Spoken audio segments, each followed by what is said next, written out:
Караганде по амнистии был освобожден известный заключенный Серик Харипулаев. Народ собрал деньги и подарил ему автомобиль, а руководство тюрьмы вручило от себя в подарок смарт-телевизор. Наш корреспондент с юбилейного мероприятия. Рахмет, все У меня все хорошо. Наконец-то вышел из тюрьмы. До сих пор не могу поверить. Спасибо за вашу веру в меня. Сколько раз пытался сбежать, не получалось. А сегодня сами выпускают. Я человек, который ничего в жизни не доводил до конца. Школу не доучил, универ не закончил. И вот, благодаря амнистии, даже срок до конца не досидел. Всем огромное спасибо. Барлықтарыңызға рахмет.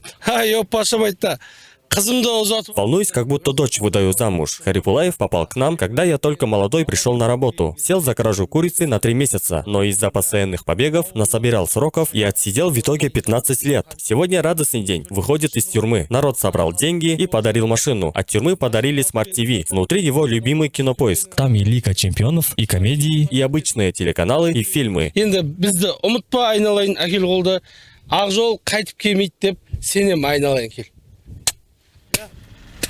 Серик, аман сен, жолың болсын. Давай, ей, молодец, давай, жүр.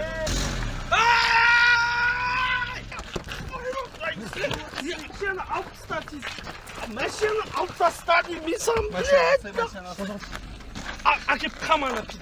Светлана Строгачева, Венера Вилкаев-Глазова, телеканал ПТК.